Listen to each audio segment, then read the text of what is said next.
Maintenant, quelles sont les différentes façons qu'on peut utiliser pour envoyer des fréquences sur un corps humain? Il y a différentes façons qu'on peut faire et je vais en rajouter tantôt, mais pour l'instant, je vais vous parler de quatre façons. Donc, on a l'air. On peut envoyer des fréquences dans l'air par le son. Donc, on peut prendre un générateur de fréquences, le brancher sur un speaker et choisir la fréquence qu'on veut. On peut choisir 432 Hz par exemple.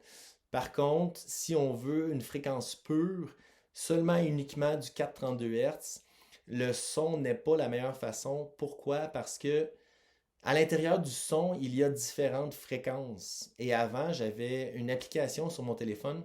Je pouvais mettre du 432 Hz et analyser qu'est-ce qui sortait. Et il y a différentes fréquences pour produire le son, dans le fond. Donc, ce n'est pas une fréquence pure. Par contre, le son est quelque chose de très puissant et les Tibétains l'utilisaient souvent. Et il y a encore des recherches à faire par rapport avec le son. Il y a peut-être des notes, il y a peut-être...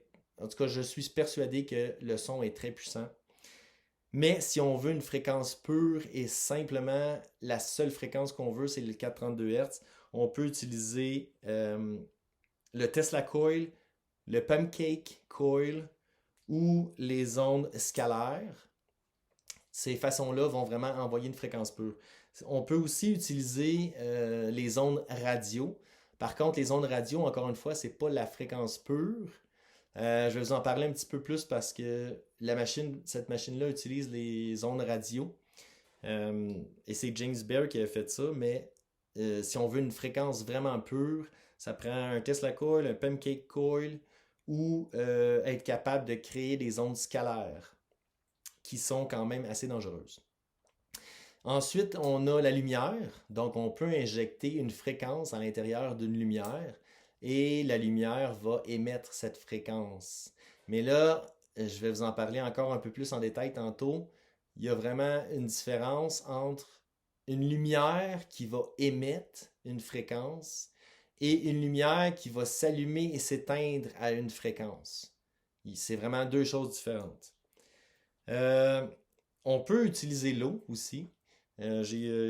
Ces deux-là, je ne vais pas élaborer là-dessus, mais c'est deux idées que j'ai eues quand même pour les medbeds, en fait, parce que on essaye toujours d'avancer ou de trouver des nouvelles choses. Puis un bain, injecter des fréquences dans l'eau et que le corps humain soit dans le bain serait sûrement très puissant.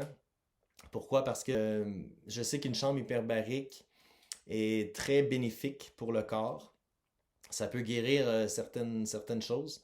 Puis, j'ai ma petite idée de comment on pourrait modifier une chambre hyperbarique pour créer un medbed. Et ça serait aussi quelque chose à essayer.